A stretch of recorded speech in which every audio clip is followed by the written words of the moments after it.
Hey everyone, Procore has been making a few updates to their change events tool. A couple key things you got is a couple new fields when you're creating your change events, new columns so they align a little bit better with when you view a change event. This results into some updates that have probably been out for a little while, but like changing columns and column views. That has been updated. It's a more modernized, aligned with some of the other tools in Procore. And then you have your configuration views. So making sure that everything is the tool's configured. These changes to adding new fields, new columns have resulted in some configuration that needs to happen within inside the tool itself. So I'm going to take a second here and show you each of these events. When you're in the change events tool, we're going to actually do these in the opposite order, because we think that the creating the change events is what's going to happen most. Then we'll look at the column views. Then we're actually going to go into configuration. So creating your change event, you have these two new columns. So scope, if you're in scope, you're going to probably not be expecting revenue. And then all revenue ROMs will be set to 0. If you're out of scope, you're probably going to be expecting the client to pay for that. So you will be expecting the revenue for that. TBD, I don't really use that a lot. I try to use out of scope and then change it to in scope if it becomes not expecting revenue. Then when you have yes, so between yes and no, when you select yes, it will change this line item revenue source column to be varied. So matching the revenue of the latest cost, that's down here. It's going to make the revenue here equal the cost that you put in. And then quantity times unit, that just basically means that you're going to multiply this quantity times the unit to get your revenue ROM right here. Manually, you can just update this. I really don't recommend using this because you can put whatever you want in quantity, whatever you want in your unit cost, and then your revenue can be whatever you want. So this times this does not always equal that when you use manually. So two that you might use here are matching revenue. This is the default. You can always change it in the line item below if you need to. And then quantity times unit cost. So those are the updates there. I'm going to go ahead and add a line item here so you can see what the changes are here. So let's do plumbing. And we'll say additional sinks. Not really worried about these vendor cost and unit measure columns. Those are a little cleaned up. They're a little bit nicer there. But really, here's where we have some, I don't want to say issues. So typically think about cost first. Enter your cost first here. So put something like 1 times 100, or maybe it's 5 sinks and times 100. And you'll notice here that my revenue updates automatically. So that's really nice. It will change automatically. If I actually chose something that was in scope, I can get that to update automatically as well. So here, like, if you're not expecting revenue, like look at this. So it's going to create a budget change and budget update and not cost.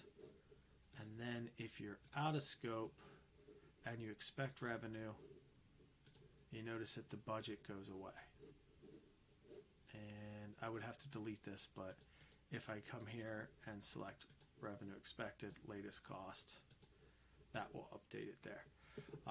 Going back to kind of this line item, manually quantity times unit cost, you can always come in here after you put your cost in and update it. Maybe you're charging a little extra than your cost on this. Markup on that. I would recommend using markup tools properly for that, but here you're actually going to have an over under now. And we're going to put probably 5 times 50. So now we're going to have this all match out.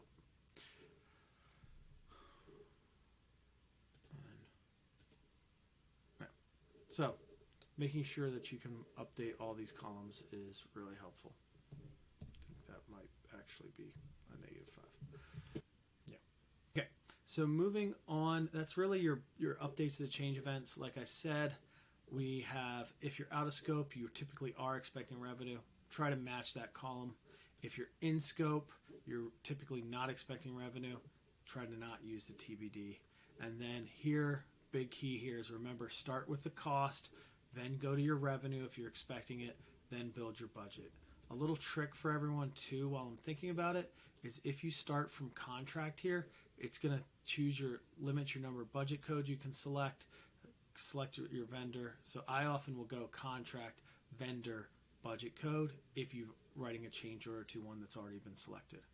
So we're going to go ahead and hit create here.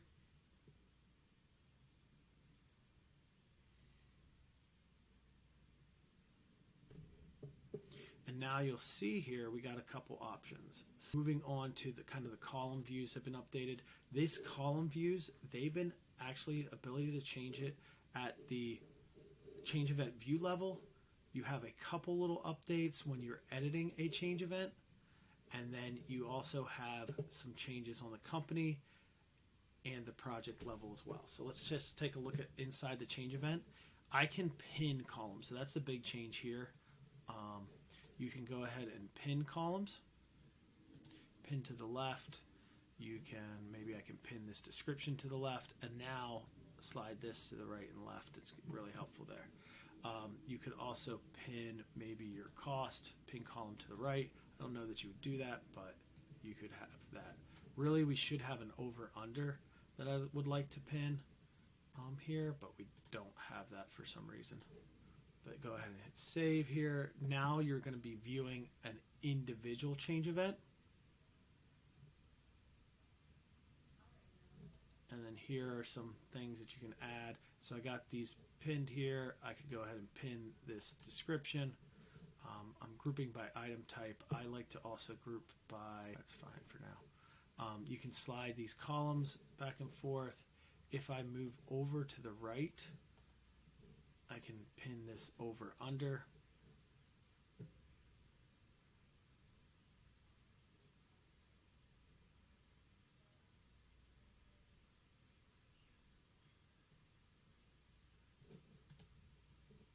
All right, pin this over under, pin to the right. There you go. That's pinned to the right. You can see that I'm over under budget impact, and really what I should be doing here is editing this and adding a line contingency.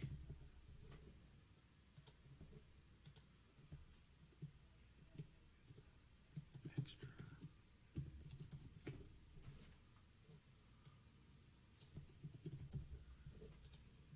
Taking this,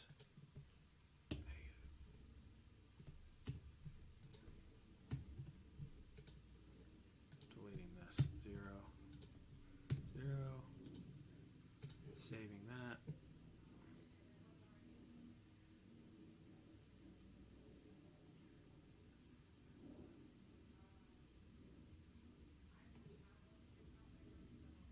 And here now, I can get my total budget impact actually should be 0. So I should be adding,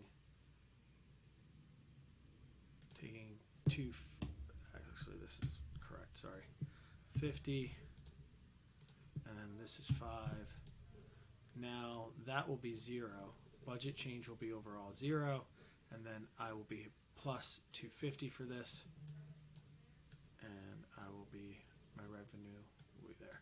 So that's really, here you can pin some columns to the right. I don't really pin to the right too often, but maybe you want to pin your budget impact. You can also in here reset these columns. You can resize all columns, make them align a little better, auto resize this column. You can always just drag and drop right here, this column width here as well. But like auto size that column. And now you can just slide this back and forth. Just a little FYI, sometimes this disappears on me. I will often be like, I can't find this just because of my stupidity, but you can zoom down here and grab it, and just grab it from the bottom. I sometimes wish it would be right there. That would be helpful, just to have a little bit of a slider bar there as well. And this should be adaptive. That's one of my pet peeves throughout Procore, is like let a little bit of area here, but it should grow. So your last part here for as far as columns go, if you look at your change events overall, you have the same ability to do these settings. So we can come in here, we can add and turn on off columns in your table settings here. You have some other advanced filters here as well. So we can go through all of the different types and parts and pieces here. Lots of different filters in this, which is really helpful when you're getting inside there. And then you have the same settings inside it. Pin to the left, change event status, if you want to keep that pin to the left, so you can really start working your way through here. Some things are pinned to the right. I don't know what you pin to the right very often. Probably you're over, under, but that'd be about it. You have your views here. So now these same changes that are in the views are also available at the company level. So if I'm at my portfolio, select the admin tool and come down here to change management, select configurable views. You can actually update each of these views. So maybe I'll do like complete view and choose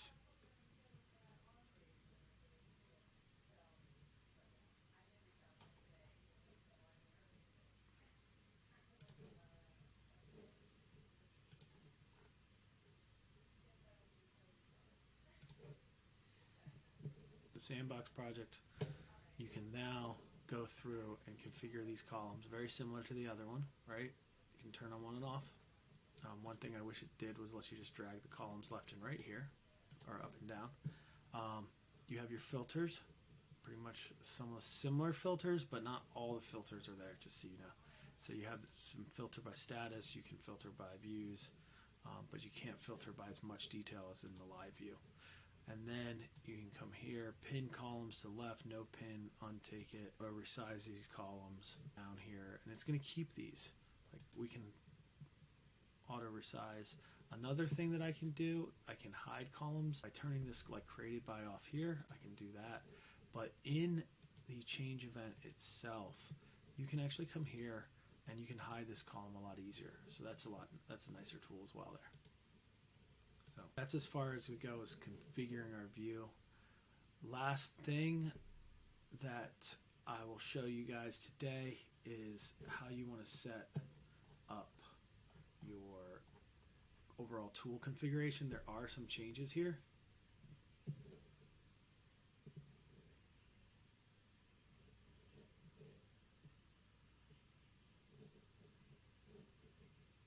And then let's go to those tools right here. So we're going to be inside of our change events, select the configuration button, and there's some settings here. So you got syncing objects, you got column displays, attachments, budgets, and budget changes. So maintaining the budget, line items, and sync.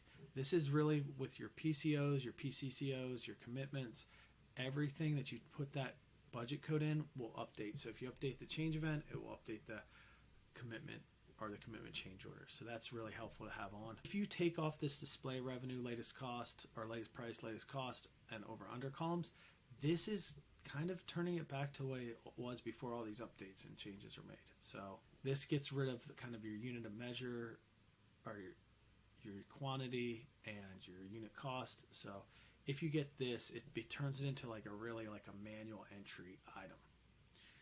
Copies, I leave these on. You can always delete them as they get imported here. And then these will automatically pull in like the PDFs backups from your RFQs and your prime contracts. It will also start pulling in things from the process as well throughout there to just make it easier. So then you got your budget ROMs.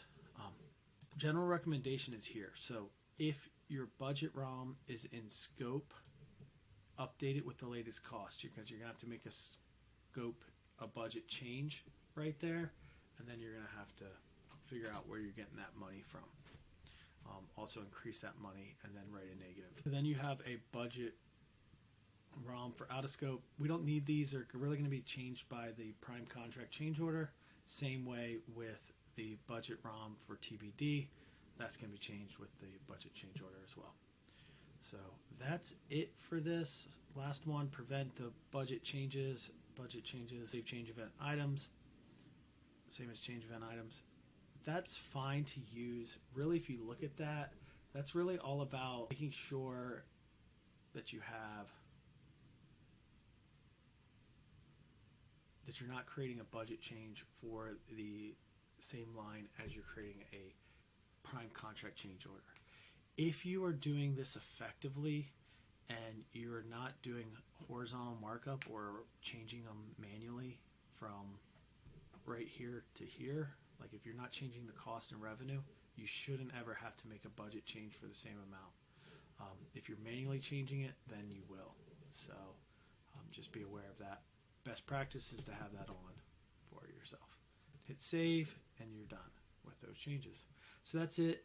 You have updates for when you create a new change order. You have updates for when you, the different views here, different filters along the way, and then you need to make sure that you configure the change order or change event right there. So updates when you create, different views, different configurations for the columns, and then configure your settings here to make sure that it aligns with what you need. So that's it. Hopefully this was helpful.